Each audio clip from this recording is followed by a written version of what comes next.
From a royal daughter-in-law once looked down upon for her commoner background, Kate Middleton has now entered an entirely new chapter not only as the modern symbol of the monarchy, but also as the direct replacement for the most controversial woman in Britain, Camilla Parker Bowles. A reversal once thought impossible, yet it unfolded during the most chaotic period of the Windsor royal family. Once called Commoner Kate, once cruelly compared to Princess Diana, and once subjected to skeptical glances from within the palace itself, she is now entrusted by King Charles with the crown in a decision seen as both reluctant and deeply strategic. What really happened behind the thick stone walls of Buckingham Palace that forced the king to sacrifice Camilla, the woman who stood by his side through countless storms over decades? Could the once concealed secrets be starting to leak? Is a scandal too massive about to erupt? Or is this a calculated move to regain public trust? Something the royal family is losing by the day. Could this be a sudden reversal meant to salvage the monarchy's reputation after a series of controversies surrounding bloodlines, truth, and the collapse of trust among the younger generation? And why did Queen Camilla suddenly vanish from the spotlight without a farewell, without an explanation? Is there something even more shocking than what has already been revealed? The doors of the inner palace have opened onto a new secret, and this time, the story will not only stun the public, but may permanently shift the positions of those at the top of the House of Windsor. In early 2024, Britain was shaken when a message from Buckingham Palace was released in the dead of night. No embellishment, no accompanying images, just a short line that left the nation silent. Princess of Wales Catherine would assume the central role in overseeing the royal family's national and charitable events. This meant that Queen Camilla, once seen as the powerful woman behind King Charles, was officially sidelined from public-facing duties, though she retained her royal title. No one expected that such a seismic power shift could occur in an era meant to be stable after Elizabeth. And even more surprising, the person chosen to replace Camilla, not through overt display, but through deep, soft power, was Kate Middleton, the woman once mocked by the media for lacking noble blood, who had quietly stood behind her husband for more than a decade.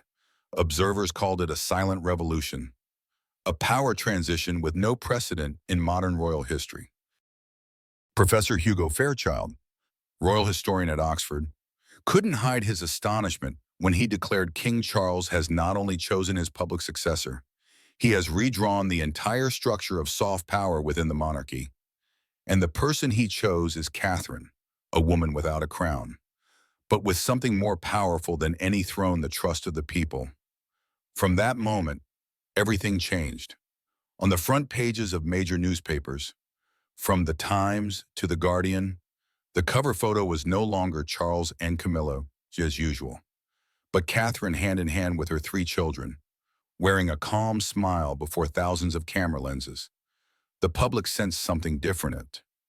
This was no longer a staged image crafted to appease public opinion. Catherine didn't walk with a crown, but with empathy, and it was precisely that which made her the new symbol not of an antiquated monarchy, but of a humane, accessible, and modern royal institution. Inside the palace, mixed reactions began to surface. Camilla, who once won over the public with perseverance and loyalty to Charles, suddenly disappeared from the public schedule. No explanation, no press appearances, not a word from her. Some inside sources revealed that she had a heated argument with King Charles after learning of his decision to hand over the representation role to Catherine. She felt betrayed. One anonymous royal guard disclosed. Camilla believed that after everything she had endured, her place beside the king was untouchable. But then Catherine, the daughter-in-law who had once stood silently in the background of every meeting, suddenly rose to the forefront and claimed the spotlight. This move was seen as a strategic response by King Charles to the wave of scandals that erupted in 2023, from the leaked DNA information of Simon Durante to the growing controversy over the monarchy's role in the modern era. As public trust plummeted and younger generations began to turn their backs on outdated symbols, Charles needed a new image, someone capable of connecting, healing, and representing a monarchy no longer standing above, but standing among the people. And that person was none other than Catherine. From March 2024, Catherine's presence at national events began to take center stage. She appeared at memorial ceremonies, led mental health campaigns, visited women and children's centers, and spoke with people living in conflict zones, not as a distant royal symbol, but as a mother, a genuinely empathetic woman. The way she sat on the floor to talk to autistic children, gently touch the hands of single mothers, or quietly wipe the tears of an elderly woman who had lost her home after a natural disaster. All of it was widely shared across social media with a single message: this is the queen we need. And strangely enough, King Charles did not stand in her way. On the contrary, he gradually faded from public events, handing over the spotlight entirely to Catherine. Some royal experts believe the king had come to a realization that to preserve the monarchy in the age of transparency, he could no longer rely on old symbols. He needed someone who could represent both tradition and the future. And Catherine has all of that: dedication, a clean image, and most importantly, the ability to make people feel safe, a royal communications advisor revealed. From being the wife of the heir, Catherine gradually became the one guiding the public back to the core values of the monarchy. She didn't need to shout slogans. She didn't need to smooth over scandals with silence. Each time she appeared, she brought with her the sense that the royal family could change, that trust could be rebuilt, not with a crown, but with kindness. And in a rare interview with the BBC, when asked if she felt pressure replacing Queen Camilla's role, Catherine simply smiled and said, "I'm not replacing anyone. I'm just doing my part with gratitude and all my heart." The answer wasn't flowery, but it carried weight, because at that moment, everyone understood the transfer of power was complete. And without any coronation ceremony, Catherine, the woman once called Commoner Kate, had truly become queen in the hearts of the people.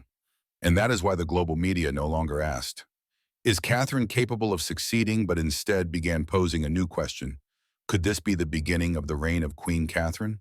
From a quiet princess who always stood behind her husband, Catherine, Princess of Wales, now boldly stepped into the light, not just as a representative of the monarchy, but as a living symbol of a royal institution reinventing itself in the 21st century. No need for a crown or flashy outfits. Catherine only needed her sincere gaze and calm voice to reach the heart of an entire nation. The pinnacle of that transformation came on Christmas night, 2024, as snow lightly fell outside St. George's Chapel in Windsor, and all lights focused on the throne.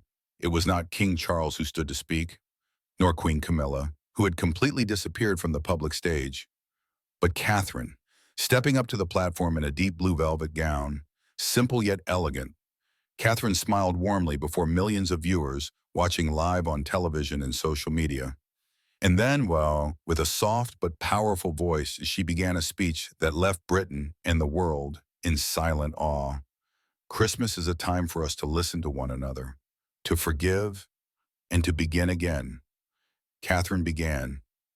In a world full of turmoil, sometimes the simplest things, a kind word, a held hand, or a quiet moment with family, are the most powerful in keeping us together. She did not speak of a power, nor did she mention the crown.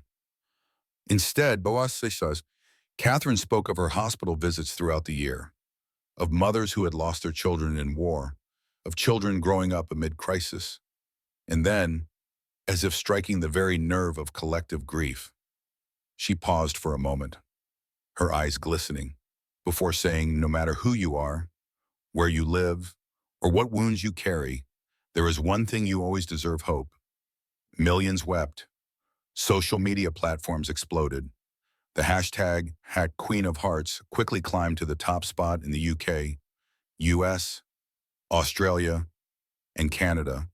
Hundreds of thousands of comments praised Catherine, not because she was a princess, but because she was a symbol of compassion, of a new generation of leadership that did not rely on royal blood, but on the strength of the heart. One Twitter user wrote, "She doesn't need a throne. She has the heart of the entire nation." Another comment read, "I never believed in the monarchy until tonight." Royal communications expert Marlene Wilcox commented on Sky News, "What Catherine has achieved is not just inspiration. She has redefined the meaning of monarchy in an age of skepticism. When young people no longer believe in symbols, when the public demands transparency and connection, Catherine is the perfect bridge. She represents not only tradition, but also the transformation of the entire royal institution." What's special is that Catherine never tried to become anyone but herself. There was no flashy makeover, no complex prim, no evasion of difficulties. In a year full of turmoil, with the Simon Durante Day scandal, suspicions about Charles's past, and Camilla's sudden disappearance, it was Catherine who kept the public from turning their backs on the monarchy. Her calm demeanor, her ability to listen and engage genuinely, made people feel that the royal family, once considered distant and cold, finally had a face that understood. Beyond speeches, Catherine was also seen as the initiator of a series of large-scale social campaigns, from supporting youth mental health to advocating for policies protecting women from domestic violence. Under her new direction, the Royal Foundation began to transform, aiming for financial transparency, strengthening dialogue with the public, and especially listening to the voices of vulnerable groups, something unprecedented in the Windsor era. A journalist from The Guardian wrote, "If Diana was the symbol of a broken heart in a cold palace, then Catherine is the one who mended it with calmness and resilience." This comparison was widely shared and even printed on the cover of Time magazine with the striking headline, "Catherine, the Queen Without a Crown." The political world could not ignore this convincing rise. A young Labour MP spoke before the House of Commons at a time when the monarchy is losing influence with the younger generation. "It is Catherine who has brought them back to the table, not with power, but with kindness." Many public opinion polls showed a sharp increase in support for the royal family after her Christmas speech, especially among the 8 to 35 age group, once considered the hardest to reach with traditional values. Within the royal household, the silent sheriff became clear. Catherine was no longer the daughter-in-law judged by her background, but the woman holding the new soul of an ancient institution. Even William, typically reserved and strictly adherent to royal protocols, now stepped back, giving most of the media spotlight to his wife. A close advisor revealed William understands that in this era, what the people need is not a powerful king, but a companion who understands. And he believes Catherine is that person. No one said it aloud, but everyone understood since that Christmas speech, Catherine was no longer just a princess. In the public eye, she had become a queen without a proclamation, without a coronation, but through the way she guided the emotions of a nation in crisis. The biggest question now is she capable of ruling, but rather when Charles is no longer here? How will the reign of Catherine begin? And if the experts' predictions are correct, it will not be a reign of power and ceremony, but one of truth, compassion, and wisdom, where the throne does not reside in a palace, but in the hearts of those who believe in a new future for Britain. All of this unfolded quietly, but everyone could feel that something had changed. Photos of Queen Camilla gradually disappeared from the covers of major magazines. Her public schedule was reduced to the bare minimum. The grand events that once were Camilla's familiar stage were now replaced by another face, Catherine. More beautiful, younger, more relatable, and most importantly, more beloved. And like an unstoppable wave, this silent transition marked a power shift tilting entirely in favor of the Princess of Wales. There was no official announcement from Buckingham Palace. No decree was issued. But the demotion of Camilla from a reigning queen consort to a ceremonial symbol was enough to leave royal observers stunned. From once standing beside King Charles III in every coronation frame, Camilla now only quietly appears at ribbon-cutting ceremonies, regional cultural festivals, or formal diplomatic tea parties. No more control over charitable programs. No more strategic meetings. Camilla has been withdrawn from the center of power. A royal analyst on ITV confirmed This is a strategic demotion. The palace understands clearly if the monarchy wants to survive in an age of skepticism, it cannot continue relying on figures associated with scandal. Camilla was once the other woman, and though she was crowned queen, she was never fully accepted by the public. This became even clearer as Catherine emerged as the perfect symbol for a new generation of monarchy graceful, resilient, and scandal-free. On international tours, her handshakes received an unprecedented warm welcome. Foreign media no longer referred to her as the Duchess of Cambridge, but as the future Queen of the People. Camilla, meanwhile, though still treated with the necessary respect by King Charles, clearly no longer held real power. A source inside Clarence House revealed the king never formally removed Camilla, but he understands that her strong presence at the center of power right now would only fuel more public outrage. The reality is clear after the DNA scandal involving Simon Durante Day, the man who claimed to be the illegitimate son of Charles and Camilla. Her reputation suffered heavily. Although there was no direct evidence, the prolonged silence and resurfacing of old photos led to a growing loss of public trust. Meanwhile, Catherine shone as the image of a devoted mother, loyal wife, and active social advocate. In the eyes of the people, the choice between Camilla and Catherine became a non-question. A reporter from the Times remarked, "There is nothing more brutal than being replaced in silence." Camilla knows that well.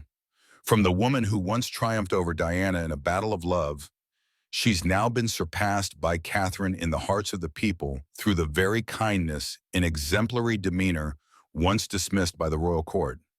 In fact, public surveys following the 2024 Christmas ceremony revealed a shocking truth: only 23% of Britons still supported Camilla's central role, while over 68% expressed their desire for Catherine to serve as the de facto queen, regardless of any official coronation. This forced the palace to act. And the chosen course was clear: demote Camilla's role, elevate Catherine to the forefront of national and charitable royal operations. This move is considered a silent revolution, an unprecedented power shift, where the woman beloved by the public, not the one with the highest formal title, was given the authority to shape the image of the monarchy. Catherine is no longer just a duchess, she has become a guide, laying the foundational bricks for a new monarchy, one that values closeness, morality, and humanity over rigid ceremony and tradition. Of course, Camilla hasn't disappeared entirely. She still attends traditional rituals, still appears next to Charles at major events, but her gaze no longer carries the same confidence as before. Her speeches have become increasingly rare. Royal reporters have started to describe her using the phrase "once the center." A queen eclipsed by Catherine's overwhelming presence, the woman whom the media calls a perfect symphony of Diana and Elizabeth. A royal communications advisor, who asked to remain anonymous, revealed Camilla isn't fighting. She's accepting her demotion as political reality. Because she knows, if she tries to assert her power at this moment, things could get worse. Worse for her and for Charles's entire reign. This transformation is not merely a matter of palace intrigue. It reflects an irreversible trend. The public now demands a more relatable monarchy. They want to see a leader who understands their pain, shares their dreams, and isn't bound by exclusive privileges. Catherine, with her warm voice and empathetic gaze, embodies all of that.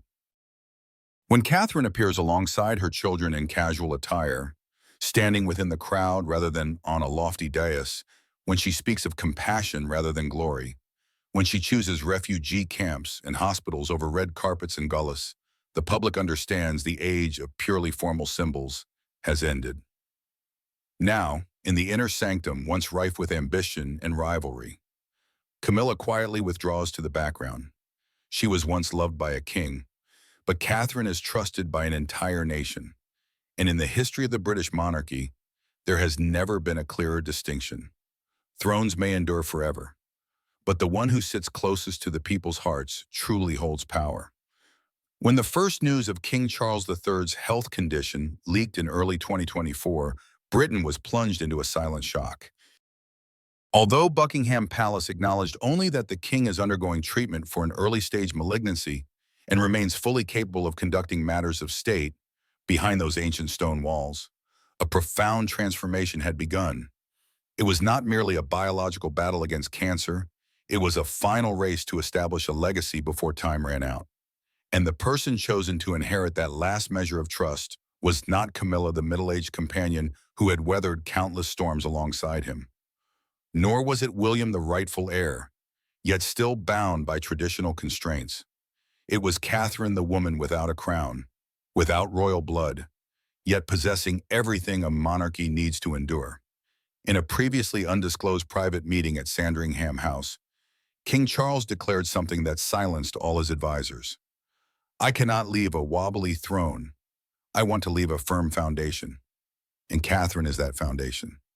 Cancer doesn't kill instantly, but it forces a man to confront the fragile boundary between glory and oblivion.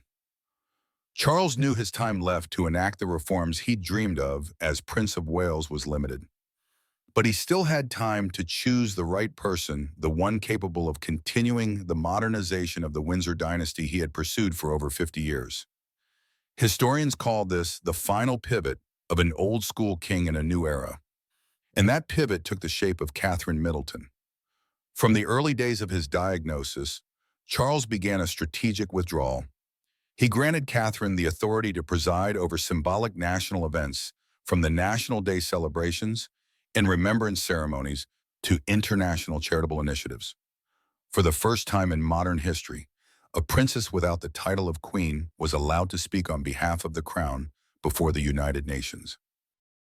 And no one could forget Catherine's deeply moving Christmas speech in 2024, where she spoke not of crowns, but of hope, unity, and humanity. From a woman who once remained in the shadows, Catherine was now placed front and center by the king, not out of obligation, but through deliberate choice. "Catherine is the daughter I never had," Charles once confided in a private discussion with close advisor. Though tender in tone, this statement carried symbolic weight. He wasn't just giving her authority, he was entrusting her with his heart. And in his final years, when his own life was measured day by day, Charles began shaping his legacy with trembling hands. A legacy not built of stone, but of faith in the woman he believed would ensure the throne remained more than ceremonial. Royal historian Eleanor Maddox analyzed, if Elizabeth II symbolized post-war steadiness, then Charles is attempting to become the symbol of peaceful transition amid mistrust. He knows that the 21st century has no room for detached monarchs. Catherine is his answer to the future, a relatable monarch who listens, unbound by past scandals. Step by step, Charles carefully crafted Catherine's image as spiritual leader of the next era. He didn't proclaim her queen, but he did far more than that. He placed her in roles once held only by himself and Camilla, at expanded cabinet meetings, national memorials, G7 press conferences, and remote visits to Commonwealth nations where faith in the monarchy had grown thin. Each time Catherine bowed to citizens in those lands, she rescued the Windsor image with her compassionate presence. Camilla saw it. She understood. And though it was bitter, she remained silent. Many have said that Camilla wasn't demoted solely because of public opinion, but because Charles chose Catherine as part of his living will. A royal insider revealed, Charles didn't want to die surrounded by doubt. He wanted to be certain that the throne would be passed down not only lawfully, but with the people's trust. During his treatment, despite his declining health, he spent many hours with Catherine reviewing the entire program of modernizing the monarchy, digitizing charitable activities, reforming the advisor selection process, simplifying royal ceremonies, and even expanding financial transparency. Catherine offered no objections. She simply nodded, but her eyes said it all. She understood the weight she was about to carry. No one spoke it aloud, but everyone knew Charles was writing a final chapter not just for himself, but for a system that had existed for centuries. A system now shaking in an age where truth, fairness, and closeness were paramount. And the person he chose to continue that new chapter wasn't someone of royal blood, but someone who had touched the hearts of millions of Britons. So, young people saw Catherine and saw their mother, their sister, the friendly woman at the cafe around the corner. Older generations saw a reborn image of Princess Diana not as a victim, but as a resurrected symbol.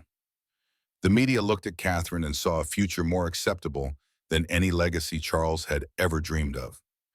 And Charles himself, in the silence of long nights on his sickbed, looked at Catherine and quietly said to himself, "That is my legacy." And now, as King Charles grows increasingly absent from administrative duties, as Camilla steps back into the shadows, Catherine steadily moves forward, not with a crown on her head, but with a glow in her eyes reflected by millions who now look to her. The only remaining question is, when the king no longer has the strength to go on, will Catherine remain just the chosen symbol? Or will she truly become the one to redefine the fate of a monarchy that must adapt in order to survive? Time will tell. But in the hearts of many, the answer is already crystal clear. Amid the applause for Catherine, amid the flashing lights each time she steps out of a royal car, there is a shadow that still lingers, formless, voiceless, but powerful. It is Diana, the people's princess, the woman who once stood alone against the system, who once wept silently in the corridors of Kensington Palace, who left this world in a shattered car in Paris, but took with her the hearts of millions that have never quite healed. You cannot understand Catherine's journey without acknowledging that quiet shadow behind her. It is not competition, but a form of emotional inheritance. It is not replacement, but continuation. Because Catherine, though she never says, it has always been aware that every step she takes today follows the footprints Diana once left behind. The British people have not forgotten, and they do not want to forget. In their hearts, Diana is a wound that never closed, a betrayed princess, a mother denied the right to live beside her sons, a symbol of love, compassion, and sweet rebellion within a cold regime. When Catherine bows before the crowd, when she embraces a sick child, when she sits beside a veteran recounting tales of war, Britain sees an image copied from Diana's heart. A royal expert once said, if Catherine is a gentle light, Diana was a burning flame. One was chosen by the system, the other challenged it. And it is this contrast that makes Catherine so distinct. She did not enter the monarchy to change it as Diana once tried to. She entered to heal it from within. But no one can deny Catherine stands on the shoulders of a legend. Diana did not only leave behind an emotional legacy, she left behind a moral standard. During her years as a princess, Diana traveled the world from HIV hospitals in Africa to landmine zones in Bosnia. She needed no title, no crown, only love, and to be loved in return. And Catherine, in her own way, has continued that mission. In December 2024, when Catherine spoke at the Christmas festival before more than 20 million live viewers, the entire United Kingdom fell silent. She did not mention the throne. She did not speak of King Charles, Camilla, or the royal scandals. She spoke only of children without homes, of the elderly who had no one to listen to them, and of the power of compassion in a world breaking apart from the cold. Her final sentence brought back memories of Diana's words from years ago. None of us were born to be king, but all of us were born to love. And the people knew this was no coincidence. The public began referring to Catherine by a new name, the new shadow of Diana, a title that was both an honor and a warning. For anyone compared to Diana can never escape the enormous shadow she left behind. It is a brilliant halo, but also a towering cliff. Catherine understood this better than anyone. In a private conversation with a respected journalist, she once confessed, "I'm not trying to become Diana. I'm just trying to live by what she taught my husband. And now my children, that kindness doesn't need a title to survive." And perhaps it was this humility that prevented Catherine from being swallowed by Diana's shadow, and instead lifted by it. But every light brings pressure, As the media began to shape Catherine's image as the spiritual heir to Diana, she also had to face massive expectations from the public. They wanted her to embody both the past and the future. They wanted her to be as gentle as Diana, yet as strong as a ruler. And they allowed her no room for mistakes. In the months after Charles gave her the central role, Catherine had to manage dozens of events each month, engage with diplomats, coordinate royal charitable funds, and always maintain a flawless image before the cameras. Every gesture, every glance, every dress she wore was analyzed in detail. Did it live up to Diana's stature? The pressure was real and relentless. But Catherine did not flinch. Amid storms of criticism and endless comparisons, Catherine chose her own path, no speeches, just action. She did not respond to the press. She did not blame the past. She simply continued to work quietly, diligently, and devotedly, just as Diana once did when she was no longer a princess. And then something miraculous happened. The public stopped comparing. They began to accept that Catherine was not a second Diana. She was herself. But within her, Diana's legacy lived on not by blood, but by heart. Royal historian Hugo Fairchild once concluded in an interview, "If Diana was a symbol of confrontation, then Catherine is a symbol of transformation. One opened the wound, the other is trying to heal it." And through that lens, Diana's shadow was no longer something to fear. It became a compass.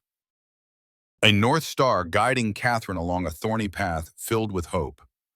From his sickbed, Charles once handwrote a short note to Catherine, along with an old photograph of Diana cradling a young William.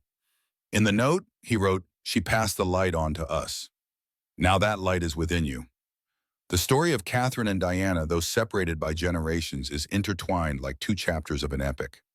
And if Diana was the one who awakened the people to their right to be loved, then Catherine is the one leading them to believe in a monarchy that can change.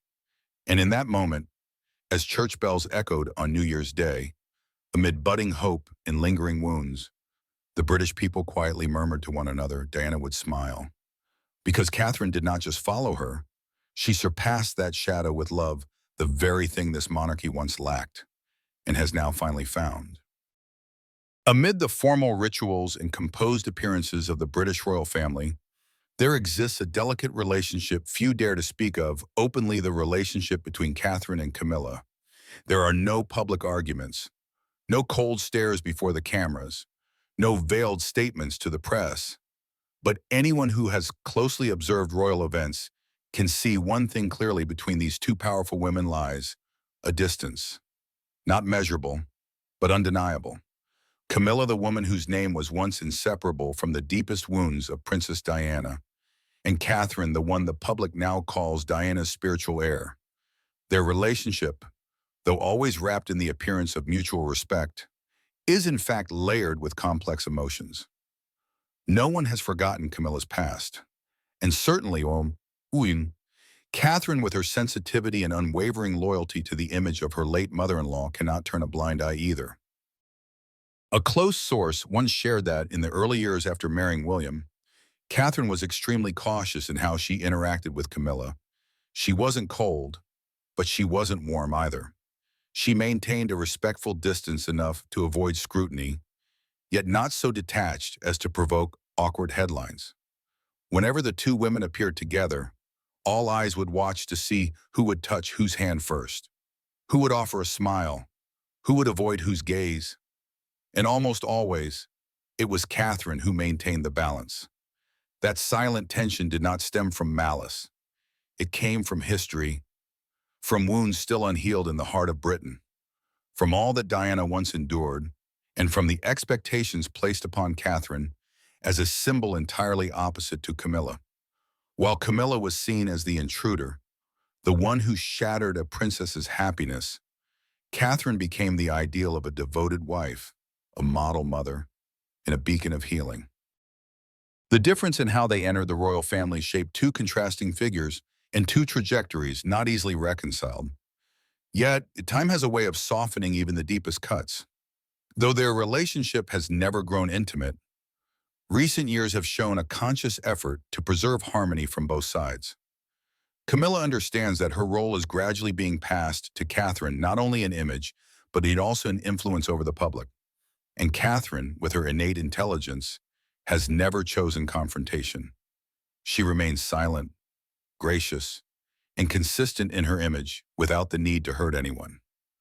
A seasoned royal journalist remarked, "Between them lies an unspoken respect, like two warriors from different eras, coexisting in the same palace, yet carrying dreams that could never align." It is this very contrast that makes their relationship so fascinating to the media, even as both women strive to keep it peaceful. The people do not need wars between princesses. They only want to see the transition occur in peace. And in that picture, Catherine continues to move forward steadily, not by removing Camilla to ascend, but by walking alongside her, surpassing with grace rather than rivalry. That very choice is what has made her the queen of the people's hearts, even without a formal coronation. There is no doubt anymore that the light of the British monarchy is shifting direction, and at the center of that historic transition stands Catherine, the woman once dismissed as commoner Kate, now a spiritual icon of a monarchy yearning for renewal.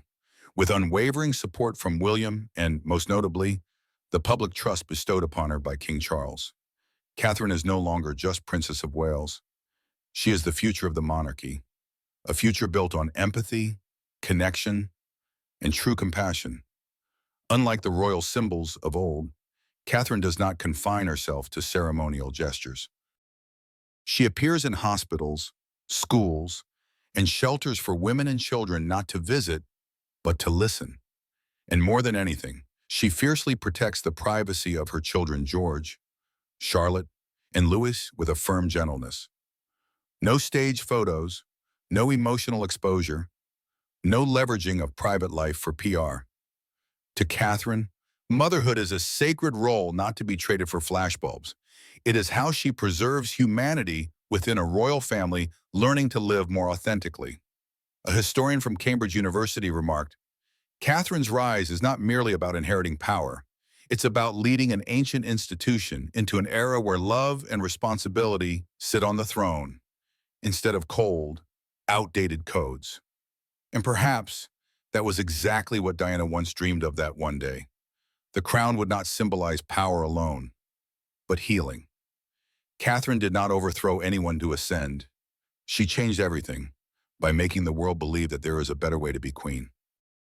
Thank you for staying with us until the very last moment of this story, a story full of upheaval, yet equally full of inspiration.